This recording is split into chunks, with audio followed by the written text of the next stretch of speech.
Beautiful people. Thank y'all for tapping in. We are currently live in where we at, Sinclair? Cartagena, Colombia. Cartagena, Colombia. This is just the one stop out of our 5-6 stop world tour. If you count Bogota, if you count Tanzania, if you count Zanzibar, if you count Spain, it's like a 7-part. I mean, yeah, those are layovers, but Bogota is not Bogota for sure. We're there for a day, so it's a 5-stop tour. 5-stop tour, y'all, and each week we're probably gonna be in a different location.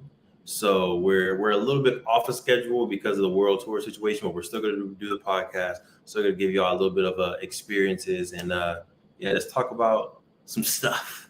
And today I want to talk about mindset. We were with some folks that we met randomly yesterday on the beautiful food tour that the Queen booked us, and we'll talk about that later. But I remember like they asked, like, "Oh, what do you do?" And you're like, "Oh, he's the creator of Black Wall Street, the board game," and said something. They're like, "Oh," and we're like, "What do you do?" And like, "I'm just a data analyst." Right. And I was like, "Well, why you say it like that? Like you're a data analyst. That's dope." And they're like, "Yeah, but no, it's not as cool as what y'all are doing." And I was like, "But we're in literally the same spot. No matter like what the lifestyle looks like, we ended up both on this vacation in Colombia." And they're just like, your mindset is what got you here. Right. That's why you are where you are. Right. You have a good mindset. So we're going to talk a little bit today about just growth mindset, exposure mindset, and things that we've thought about and things that we've literally manifested and how that's got us to where we are today, Queen. Does that sound good? Sounds good. And this should be a short episode. People who have listened before know that every time I say that, it never ends up short. 2 hours later. This is going to be a short episode because we have a dinner reservation out here in Colombia. And we're not going to miss that. No, we're not. All right. So without further ado, let's get into the episode. Over 50% of Black Americans are unmarried, and only 2% of Black families in America have a net worth over $1 million. We are on our journey to not only join that 2%, but grow that 2%. Facts. I'm Devon Truvel, creator of Black Wall Street, the board game, with my beautiful co-host. I'm Sinclair, aka the Health Nerd. You can go to our website at them4show.com, our Instagram at them4show, and our YouTube channel at Melanated Married Millionaires in the Making. And welcome to the M4 Show.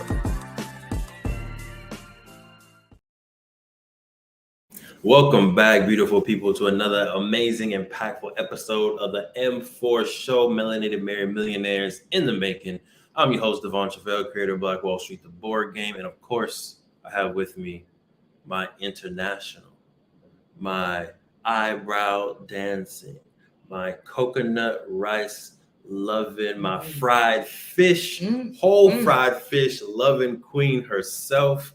Please introduce yourself. What is up, everybody? My name is Sinclair, aka the Health Nerd, and I do love me some whole fried fish. I didn't even know I liked whole fried fish really until like 2 years ago when we went to, shout out to Buna, our favorite Ethiopian restaurant in Little Ethiopia. But yeah, ever since then I've been like on the hunt and hooked on some whole fried fish. I feel like probably back in the day you would be like, ew, fried fish. No, like whole fried fish. Whole fried, with everything. I'd have been like, cut it and fillet it. Now I'm like, give me the bones, give me everything. Literally today. I was like, I'm not really one to clean some chicken bones, but I clean some fish bones. Cleaned it out. Which is interesting. Again, we're talking about mindset in this episode, and your mindset has changed through exposure to eating your first fried whole fish, loving it, delicious. And now it's like, okay, well, now I look for it. Now I see it as an opportunity. And I want to talk about that for travel.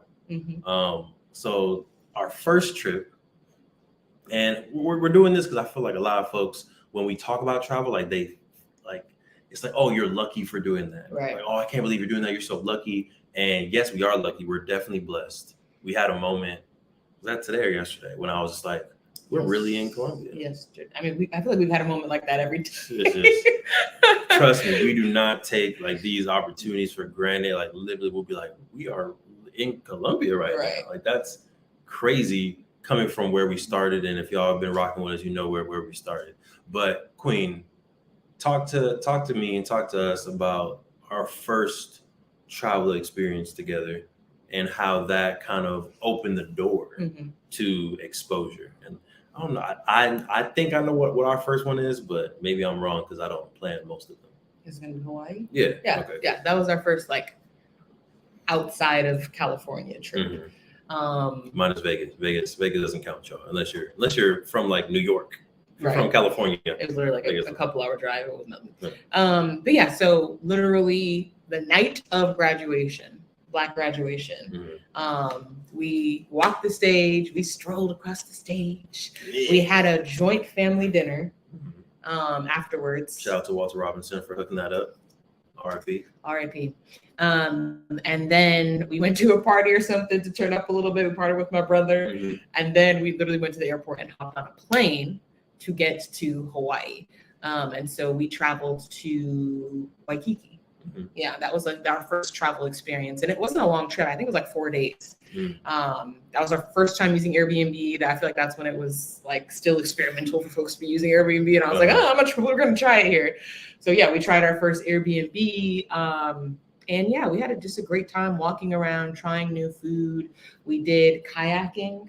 Yeah. We went to like kayaks to a bird sanctuary. Sanctuary in like not the middle of the ocean, but like, a little bit off of the shore. We lucked out and we rented a car. And when we got to the car rental, they were like, "Oh, sorry, all we have is a convertible Mustang." We were like, "Oh no." We enjoyed that. Enjoyed that. First, I think definitely my first time in a convertible. I don't know if that was your first time. Yeah, I'm not. My students know I'm not a convertible type of guy. I drive a Prius. I'm very functional. I'm very practical. So yeah, driving the Mustang convertible was like out of character, but it was very fun. Yeah. So it was nice. We took a hike. Started raining on the hike. But yeah, like we didn't do anything too crazy. I think it was just like we deserve this. Yes. We had been literally rocking, like for those of y'all who know our story, like we met literally the first day that we were both on Davis's campus. And so we had been with each other all the way throughout our college journey. So it was like, man, we deserve this. We deserve to go celebrate. Let's go to Hawaii. We don't need a passport or anything, right? Let's go to Hawaii real quick and just celebrate this moment. Yeah. And yeah, that definitely gave us the travel bug. And ever since then, we've been like, where else can we go? Yeah. Where else can we go? All right. What are we celebrating? Now it's not, we don't even celebrate anything. We're just life. Celebrating life. I want to circle back to something that you said, and you said, we deserve this. Yeah. And for the folks that are listening, I know y'all are hard workers, right? Some of y'all have families, have wives, husbands, partners, kids. You're working that 9 to 5, and maybe you haven't taken a vacation in years. Right, maybe the last vacation was just you at the house and you gave yourself time to clean, which I know like that's very intentional and vital sometimes. You just need 2-3 days to not work, just clean the house and take care of yourself. But in addition to that, you also deserve to see the world, to have new experiences. I had a good talk with, I don't know if this person wants me to say their name out loud, so I won't say their name, but in the conversation that we had, I was telling to them, like, you deserve this, right? And I think you self-sabotage yourself sometimes, and it wasn't you, Sinclair. I would say it could have been the way that conversation was going. I was like, remember Sinclair? We were having, I try not to put my other friends out on blast, but hey, Queen, you're my co-host. So it's like 97% of the conversation, 87% of the conversation, 77.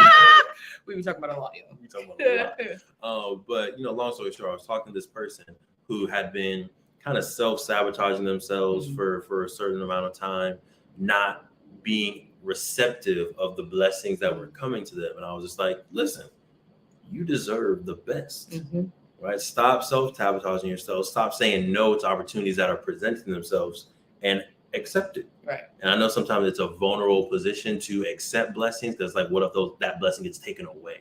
Right. So it's like we're afraid of taking that amazing trip or taking that promotion, starting that business, because what if we did that risk, accepted it, but then it got taken away? Right. And sometimes that can definitely hurt. But you deserve to take that chance and to be exposed to that better side of life, right? So if we're talking about mindset shift here, I think that's the first step in that mindset shift, is understanding that you deserve the best in life. You deserve all that love, all the blessings, all the wealth. And after you create that mindset around knowing that you deserve it, now it's okay, how do I plan around making it happen? And I think one of the things that I had to change for my mindset is like, you deserve it right now with who you are right now, with all of your flaws, right? It's not like you have to solve every problem that you have in your book, or you have to fix all of your flaws in order for you to deserve that. You right now, as you are, deserve that. That doesn't mean you stop and you get complacent. You always work for growth and that personal growth, but it also means that you need to cut yourself a little bit of a break and realize that you deserve it right now as well. I'm gonna push down that just slightly. Okay. Just slightly. I agree with the initial thought of you deserve it right now as you are. And then I think there is that secondary step that needs to happen to where you work towards earning it. So deserving it, surface level, right? That's intrinsic, right? You deserve it. You're a human being. You deserve the best in life, period.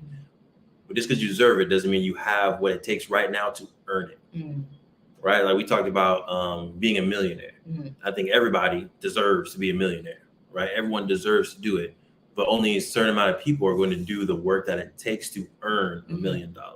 Yeah. Right? So like you need to become that certain type of person, whether it's reading, whether it's studying your specific craft. It's going to be different for every person, right? It's a different pathway, but there is a certain level of work that needs to happen to plan a trip. And that's why I think if we're talking about the initial mindset step, I feel like that's why I'm saying you deserve it now, because just because you deserve it now doesn't mean you can go to the airport and hop on a plane and go right. There's still those. There's someone that just listens to this though, Sinclair, and they're like, I deserve it. You right. And they swipe their credit card knowing that they weren't in the position to do it right now. Right. So yes, you deserve it right now, but let's be intentional and let's plan out how you can make this work with your current finances, with the vacation time you have or may not have, with the friends you want to go with. Like there are steps that you need to go into before you just hop on that plane. Or we don't know your position. You might be in the position literally right now where you have the money in the bank, you have vacation, you're retired, you're an entrepreneur. You might be able to just, you know what, let me look at a flight to Costa Rica, Thailand today, hop on a plane. You might be in that position literally right now. It's very possible. Who knows? Yeah. I'm sure there's some people out there. But yeah, I mean, if that's not you, then it's like you deserve to go to your boss on Monday and be like, hey, what is it? What do I need to do to be able to get that month and that week in July off? Or, you know, how much vacation time do I have? Or to start looking at the flights, right? Start budgeting. How much money do I need? You deserve to start that process at least, right? And so, yeah, I think that is the first step, because I feel like a lot of people are just like, I don't, there's just so much to do. There's always stuff to do. I feel like there being stuff to do cannot keep you from seeing the world if that's something you want to do, because there will always be there will always be a reason to not go, put it that way. Whether it's a pandemic or something politically happening, like there is always something happening. So you just have to make up your mind, know that you deserve it, and make it happen. Ashe. I want to move into, so first mindset thing is knowing that you deserve it. Is there another mindset shift that you think helped us be willing to see more of the world? I think it was the idea that there is growth that comes from being uncomfortable or from going to see places that you're not already familiar with. Because I feel like, and this is, you know, if you want to start maybe with seeing the United States, more power to you. I think that's great. But I think there's something slightly uncomfortable about going to Thailand if you've never been, because you don't know much about it, right? You don't know the language. You don't know a lot about it. It takes a lot of research, and not a lot, but it takes a little bit of research to know, like, okay, what's okay there, what's not okay there, right? And it can be a little bit uncomfortable, even the flight. Like, oh my gosh, how long of a flight, right?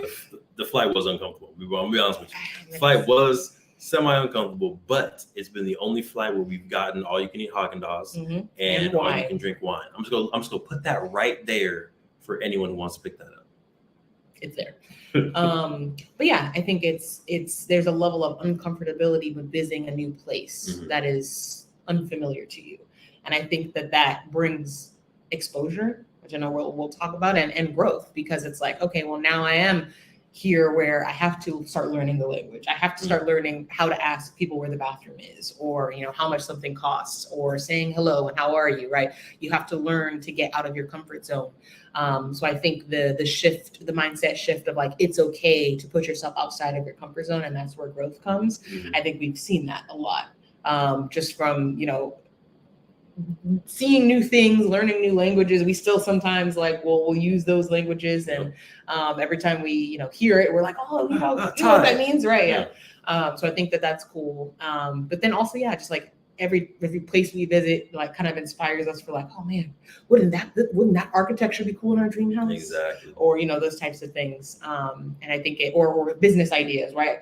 Every trip we come up with some type of business idea. Literally, we were just talking about a business idea that can spawn into an entire economic system. It was a really good idea. We're not going to tell you right now because it's like 7 years out. It's a really good idea. But I wanted to riff on that because what book was I reading, Sinclair? You're always reading something. What book was I reading? It was a book about, it was an interview with Andrew Carnegie and the writer of Napoleon Hill, right? Napoleon Hill was interviewing him, and Andrew Carnegie was telling him about the two different types of imaginations. Oh, right? yeah. Talked about this the other day, and one type is synthetic imagination, and the other type is creative imagination. So I'm gonna focus on synthetic. What synthetic imagination is, it's combining two ideas that already exist in the world, but putting them together in a unique way. And I think traveling, going to Thailand, going to Colombia, going to Tulsa's Black Wall Street, like seeing new cultures helps your mind be exposed literally to new things. Right. And then now your brain can synthetically put together all these different unique combinations of stuff so that when you come back to the United States, you're able to create something that only you can create because it's a combination of things that only you've seen. Your lived experience. It's your lived experiences, right? So if nothing else, and y'all know I'm entrepreneurship, like that's like how my brain works. If nothing else, obviously the food's amazing, the travel's amazing, but I think being able to expose your brain to new ideas and new things and be able to come back to the States and uniquely put them together in a way that now it's marketable and you can create wealth from it. If nothing else, right? This is the M4 show, right? We're trying to help 1,000 or 100 millionaires, melanated couples achieve millionaireship. Did I say that correctly? I think so. Something like that. All right. Yeah. Read the slogan. All right. Trying to help 100 couples get to $1 million net worth. And I think exposure is a great way to do that. Was it you who told me? Probably. I feel like at some point we were talking about how you can only imagine what you've been exposed to or something like that. What's the... Like your brain can't make up new things. So you can only dream things that you've seen before. Yes. So I think that if you think about just that I think tells you why exposure and traveling is so important. Because if you have only stay in your little bubble, your imagination will only be like, there's a glass ceiling almost, right? Where it's like, you can't go too much further than this because you only know so much. And I think that social media and everything, I think does help that a little bit because you can at least get exposed to things through your screen, but it's a totally different experience going in there in person and actually, you know, experiencing the culture, meeting the people, interacting, eating the food, that type of thing. So I think that's why we always get these types of ideas, because the minute you're exposed to something else, now more possibilities, right? Millions and trillions of possibilities start being able, you know, start opening up to you and being possible. So I think that just starts to make connections in your brain and like, poof, out comes this new idea. It is. The more you see, the bigger you can dream. All right. Rochelle, quote that, make a little graphic. Boom, right there. Easy money. Okay, so those two things, right? So one, exposure, and through entrepreneurship or just through your own life. Other mindset shift is you deserve this, right? You can take that mindset to anything. It doesn't have to be travel. It can be you deserve love, right? You deserve to find someone who treats you well and treats you the way that you deserve. You deserve freedom, whatever that looks like for you. You deserve to be healthy. You deserve to be able to wake up and your body not be in pain, right? You deserve the best. And then the second thing is Travel just for the exposure. See the world, y'all. See the world. Now, I feel like there was another place that you wanted to go. You said something like, "Oh, we'll get to that later." I said exposure, but we pretty much already covered on that. Yeah. Just like how exposure, I think, challenges you to and allows you to be able to think of new possibilities. Okay. That's really what I was trying to get at. Got you. Okay. So we're gonna take a quick break. When we get back, Sinclair, I want you to talk about so far your favorite part of Colombia, right? Like what the culture you've been exposed to. You can talk about the food tour. Talk about your favorite part of Colombia. And then we will end with talking about what we look forward to with this trip moving forward. Sound good? Sounds good. Cool. We will be right back. Look, we're going to get right back into the amazing podcast. But if you didn't know, in 2017, we created Black Wall Street, the board game, because we thought more families needed to know about the history of Tulsa Black Wall Street.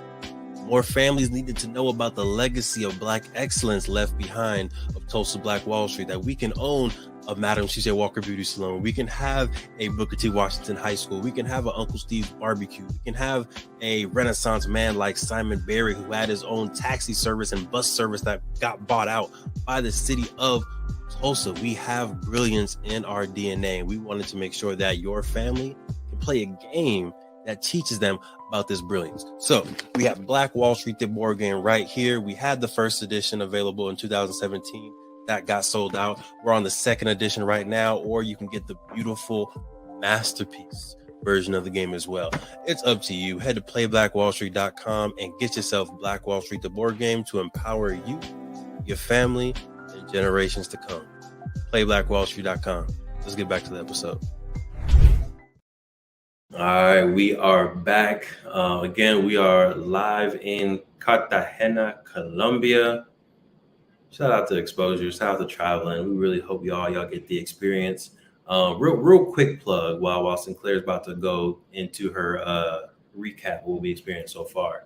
Exposure, right? We take an annual trip to Black Wall Street every year. Mm-hmm. This is also a great way to expose you to the history of Tulsa Black Wall Street, expose you to entrepreneurs. Our squad, our team's going to be there, be able to network with folks, support the local businesses that are still in Greenwood, be exposed to some of that history. So if you're interested in coming, just leave a comment below or send an email to info@playblackwallstreet.com.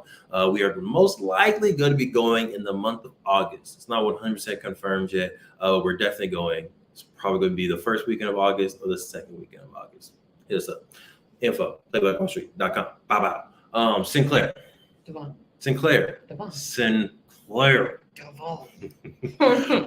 Hit the folks with what we've done so far. It's only been 2 days. It feels like a long time. We're about to be out for 4 weeks. Jeez. We're on day 2. These 2 days have been long. That's a good thing, because right. I feel like the days in the States go by so quick, because I'm just driving on the freeway for probably 5 of those hours a day, and then days go by it's so monotonous quick. As well. Yeah. So far, we did a food tour yesterday. That's something that we do pretty much everywhere we go. We try to do a food tour because, let's be real, part of why we travel is to be exposed to new food. Exposure. And to try new food. And so a food tour is a great way to not only tour the city, because naturally by walking around to new restaurants and the different restaurants that the tour guide is going to show you, you do usually pass certain monuments or areas, and they will tell you about the history, the culture. Mm-hmm. So it's a good way to not only see the city, but to also get exposed to the local food.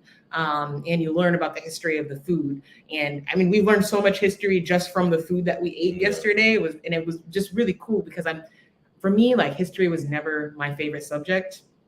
It never was, I'm sorry. But learning about it in connection to food, it just sticks with me for some reason. Like literally earlier, I was just like, Shakira was on in the restaurant we were listening to, and I was just like, I never made the connection of why Shakira used to do like belly dancing. I used to be like, I'm confused, isn't that Middle Eastern? But she's Colombian.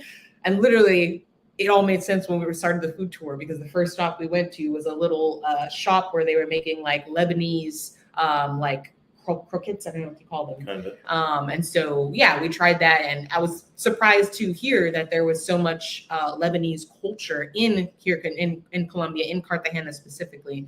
But yeah, like the fact that I tried it and I held it, for some reason, I know it's going to stick with me a little bit more. And I'm just like, oh, okay, it makes sense now. No, that's a good nugget for teachers, for homeschooling parents. Like if you're trying to teach something, you can teach it in the classroom, but you also go somewhere and learn it. It sticks better. Yeah. So yes, we did the food tour. That was really cool.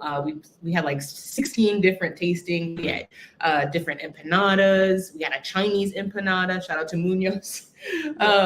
We had candy. We had Colombian coffee. We had rum. Plantains. Patacones. Patacones. Yeah. Not ceviche. Shrimp cocktail. Shrimp cocktail. Arepas. So yeah, it was just really, really cool to not only walk around and experience Old Town or Old City, the walled city, to also hear from a local, Cartagenan. Don't look at me, Sinclair. Cartagenian. Don't look at me. A local person from Cartagena. There you go. Shout out to Sammy. Just about the rich history there. About he showed us like, oh, this is the wall, and this is why it's only part of the wall now, and this is where it used to go. And so it was cool to get that type of history while also enjoying good food. That's been my favorite part so far. And what I loved about the tour, and this, this happened naturally. I didn't know this was going to happen, but apparently the African diaspora has had a strong influence on Cartagena as well. From the Africans being, I think, the first group that started fighting for liberation in Cartagena against the Spanish, from the double frying of plantains and fish to what else was there? The candies that were being sold. Like there was just a lot of stops that were African, and that was also dope. And we're tomorrow going to the Palenque. I don't know if it's a village, community village. To even learn even more about that history. But I think it was cool that we were on a mainstream food tour. And on the mainstream food tour, there was inherently a lot of African influence as well. So, shout out to the diaspora. We ain't here, y'all. We ain't here. Indeed. And I think it's cool to one of the times I was going to make too is, we created Black Wall Street, the board game, right? A Black town. And we try to, everywhere we travel, we try to, patronage Black businesses, and really experience Black culture wherever we are. And so we try our best to do that. So I think it was very fitting. The minute I saw it, like, oh, there's a tour you can go on to see the Palenque village, and really experience African culture in Colombia, I was like, oh, done. That was the first excursion we booked for this entire trip. Thank you. So I think it's just very on brand for us. And I'm excited to see more about the history and everything of the Palenque, which it's just cool to think that it's so we hear a very, what's the word I'm looking for? Like African, centralized, authentic. I guess not authentic, but like preserved. Yeah. Like their history, it seems like a lot of their culture and history is preserved or has been preserved over the years. And I'm excited to just go and see like what it's like to be African in Colombia. Yeah. I think that's just a very interesting experience that I never would have thought that I would be experiencing, but I'm excited to go and try the food, to just talk with the people, have them walk us around their village. And exposure. I'm just excited to be exposed to something new. Yeah. And I'm excited to kind of compare in a respectful way the Africans in Ghana, that culture, the prints, the language, the food, to Africans that are now made a home in Colombia. I'm just wanting to see what connections. Obviously, like the print are already kind of connected. We saw some Ndinkra symbols at the spot we were at last night. So there's clearly a cross culture there. But I'm wondering how close the language would be. I still remember a little bit of Tweet. I tried it yesterday though, and they didn't say nothing. So they speak Tweet. I think what's interesting is you mentioned the Ndinkra symbols. I don't remember there actually being anybody Black working at that restaurant or bar there. Wasn't, but it was Casa de Palenque. Right, that's what I was trying to get into. It just shows you more about how really ingrained into the culture of Colombia here it is. Because it's already like it's kind of everywhere without being everywhere. But but yeah, that was really cool to see that represented at like a really nice bar. Was on like in the background, just like a decoration. It was really cool. Nice. Okay, Sinclair, I want us to enter into the Ask Declare segment. Before I ask my potential question, do you have any questions that you would like to provide? I do. I think I know the answer, but the people don't. So I'm going to ask it for y'all. It's for the people. For the people. Mi gente. Mi gente. Devon, Uh-huh. what are you most excited for this trip? Whether it's the place or an experience or... Yeah, I'm thinking about it. I feel like I'm most excited about the Palenque tour. Yeah, because I'm a history nerd. So I just want to learn more about that history as a kind of a Kickstarter. And then obviously I'm going to do my own research. Probably when we get home, buy a whole bunch of books and then like dive into it and then be able to teach a course on this history. But yeah, I'm just excited about that history because it's a very unique perspective. I find the blending of cultures interesting. The fact that you have bits of your African roots, but then there's bits of your, I guess, Spanish heritage and Colombian heritage that's here through the language, through the food, through the culture, through the dancing. So yeah, I just find it interesting, like what aspects of culture, I don't know if choose is the right word, but have remained versus what aspects of culture has been remixed and evolved. So yeah, I mean, that's what I'm excited about. And that's for the whole trip? Oh, for the whole trip? Oh, Zanzibar is what I'm most excited about. I was cool. I thought we were zoomed in because you were in Colombia. No, so for Colombia, that's what I'm most excited about. For the whole trip, Zanzibar is what I'm most excited about. We'll be live in Zanzibar, barring any internet issues that happen. But one, because that's your first time in Africa. So that's just going to be dope to get to the Queen, back to the motherland. The beaches have been beautiful. And then we may or may not be looking at some real estate stuff out there, which is just fun and exciting. Manifesting, right? Dreaming, manifesting. So yeah, I think that's what I'm most excited about. We've also talked about the possibility of retiring in Africa or retiring abroad, and Zanzibar is one of those spots. So I think it'd be cool to get there, and hopefully it's a vibe. And it's like, yeah, we can do this. We can retire. Right. So that's we've been talking Zanzibar up for months. Yeah, I'm almost worried. Like, have we put too much hype on it? We've been hyping it up, y'all, and I'm hoping it lives up. At least 70%. Exceeds. Listen, I hope it exceeds. Just be almost there. Because in my head, it's paradise. Right. But yeah, that's what I'm most excited about. All right. For you, what do you think is the most important part of traveling that you want your kids to know and grow up with? All right. The most important aspect of traveling, if you can teach them one lesson about traveling, how to travel correctly, or how to get the most out of travel, what is that lesson you would want them to have? And keep speaking. You're giving me time. Giving you time to speak. I guess it's gonna go back to like learning about history and culture through food. Yeah. I mean, because that is, like I said, a big part of why I like to travel. And yeah, for me, I feel like I've had so many light bulb moments and so many cool moments that all have come around some type of food experience or restaurant experience or food tour or whatever. So I would say at least one of the things I would say is, yeah, learning and experiencing new cultures through food, and really taking that and applying it and seeing like, okay, how can this influence now? Like maybe it turns into a new recipe. Maybe you add a little extra to spice, or you try and expose. Again, it's exposure to something new. So I think it's not just trying it that one time and then that's it. It's like, how do you now integrate that into your lifestyle? Your lifestyle, yeah, for the better. And then I would say the other thing is just, again, like really exposing yourself and getting out there and learning the culture and learning the language wherever you are. Because I feel like it's cool to just go, but if you just travel, if we were just here and we just sat up in this Airbnb all day. Which is very easy because this Airbnb is nice. It is. It's a good view, air conditioning, TV, listen. Like, yeah, and especially with all the like nice resorts out there, like I feel like it can be very easy to just stay there and, go to the pool from the room to the restaurant and just do that. And, okay, that still be relaxing. If you have some trips like that, that's fine too. But I feel like getting out to the local spots, going to explore in the city or in the villages or whatever, right? In a safe manner, right? Make sure you're with somebody or make sure you've done your research. But I think that is really where the magic happens to me. The magic of traveling happens to me. If I think about like all of the really cool things that have happened to us when we're traveling, it's all been like on an excursion or, out on the town.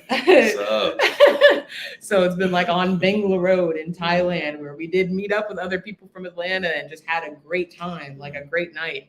Seeing the sea turtles in the middle of the ocean in Costa Rica, like memory. Right. Things that require you to get outside of your hotel room, outside of the resort, outside of whatever, and go out there and live life. So I would say that's the other thing that I would want for my kids and for everybody to know about traveling is that you got to get out there a little bit, and have some fun, do something new. Like it can be a little bit uncomfortable. Like, okay, I've never gone jet skiing before. Well, now's the time to try, right? I think it's just something really cool about saying like, oh, I've done that, right? Doesn't mean if you don't like it, fine, but now you know, right? But I think it's just really cool to get out there and experience new things, new culture, new people. That's where I think the magic of traveling happens, and where exposure, I think you can really get the most out of exposure. Oh yeah, and what's coming to my mind, and hopefully I won't rant too much, Queen, is the idea of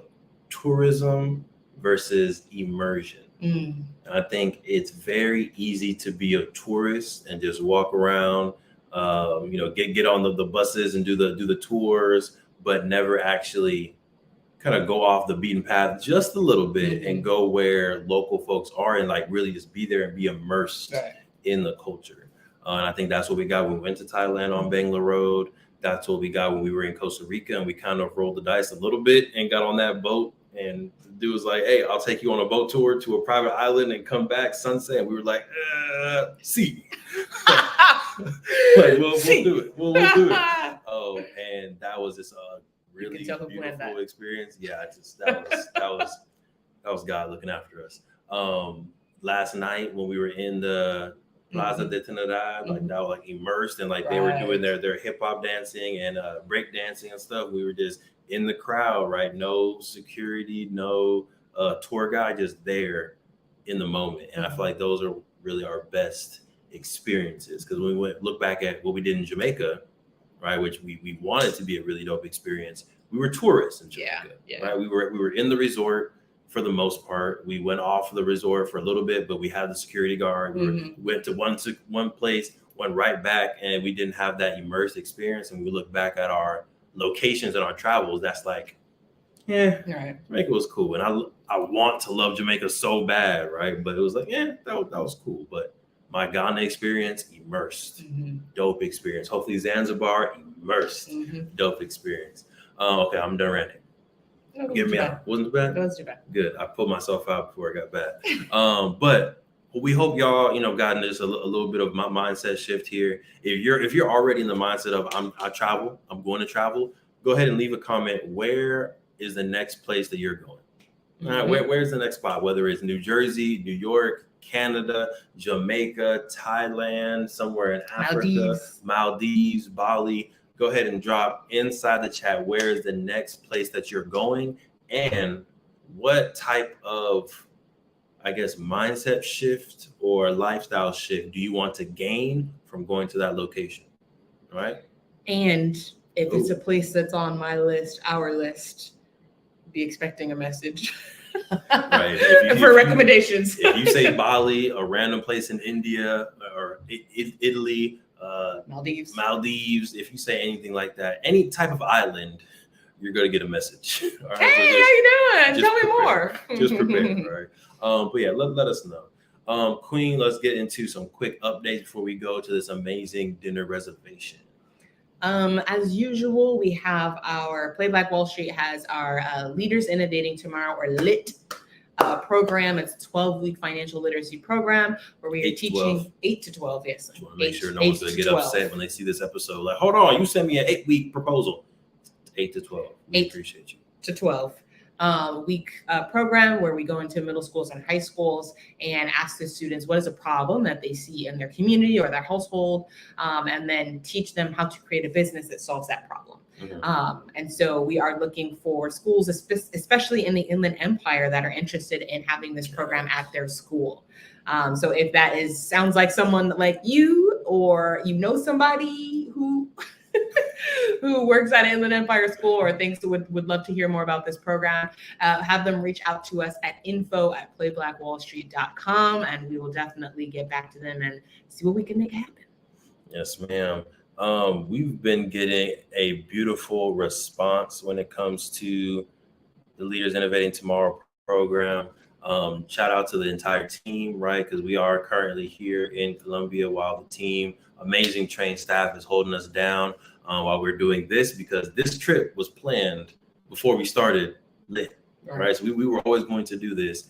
And there were some schools that really wanted us to do some stuff at their school while we were planning on being out. And we almost said no, but we really didn't want to not expose those students to financial literacy, not expose those students to the mentors just because we wanted to take a vacation. So it forced us to grow a lot as entrepreneurs. It forced us to grow a lot as trainers, as managers, as people who are responsible for a team. And I think we're becoming a better company for it. Yeah. All right. So just huge shout out to the entire Lit team who's holding us down. And again, we're receiving a lot of love and interest in the program. So if you are interested, definitely reach out, and we'll hopefully be able to have you for the fall, right? The fall, right? 2023 and beyond.